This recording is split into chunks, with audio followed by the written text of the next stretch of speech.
Hi friends, I'm going to show you how to make a lantern from China. I'm going to fold my paper about 1 inch in and I'm going to cut it off. Then I'm going to use that paper that I cut off, that paper strip, and I'm going to line it up at the top of my paper so I can measure it, draw a line, so I have 2 pieces the same size. That's going to make it so that I have a piece of paper for the inside of my lantern, and you can see I'm going to roll it up. I'm going to draw a tree. You can draw whatever you want, but you can see I'm taking my time and I'm coloring it in. It looks like I'm going fast because I have sped up the video, because otherwise it would be the longest video you have ever watched. It's pretty long as it is. So I've drawn the tree.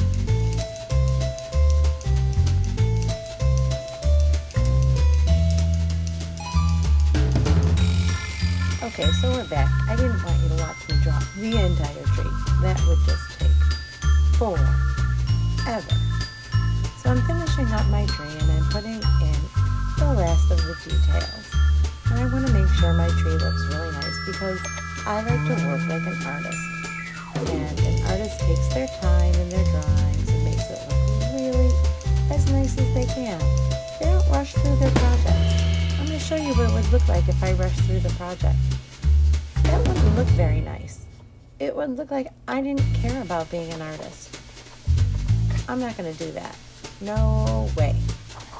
So now I'm going to roll it up into a thin cylinder, and I'm going to use my glue and I'm going to hold it, and not enough glue, so I'm going to use a little bit more glue.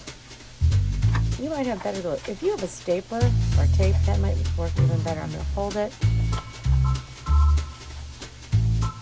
and put it aside. Now I'm going to take my red paper, fold it in half like a hot dog bun. I'm going to use my fingers. You might need to use 3, but my fingers are bigger, to measure. And I'm measuring on the folded part. I'm making sure the folded part is at the bottom. Okay, so now I'm going to cut with my scissors and making sure those folded part is at the bottom. I'm going to cut on those lines that I drew and I measured.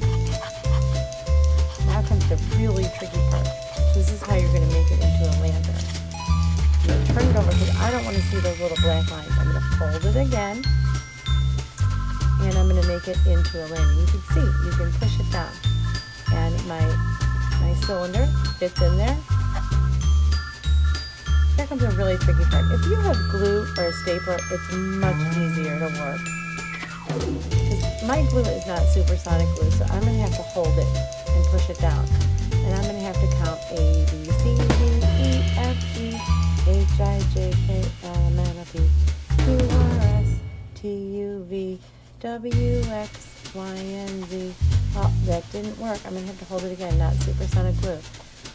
A little more glue. A little more glue. That's just so hard to hold it. A, B, C, D, E, F, G, H, I, J, K, L, M, N, O, P, Q, R, S, T, U, V, W, X, Y, and Z. Now I know. Oh, that worked. That worked that time. It did. It did. Now I need to push it down and glue or tape or staple that cylinder in there while I'm pushing it down. And you see I'm pushing it down so that it's kind of mushy like a mushroom now. And that's how I get my, and I'm going to hold it again, count my A, B, C, D, E, F, G, H, I, J, K, L, M, N, O, P, Q, R, S, T, U, V, W, X, Y, and Z. If I had a stapler, this would all go so much faster. But I don't have a stapler, and most of us don't. So I'm going to be patient and wait for the glue to dry because it is not supersonic glue. But there, it's dry and you can see my lantern.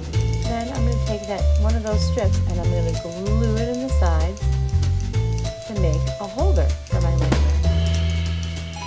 And I don't have to hold it so long because I can be a little bit more patient.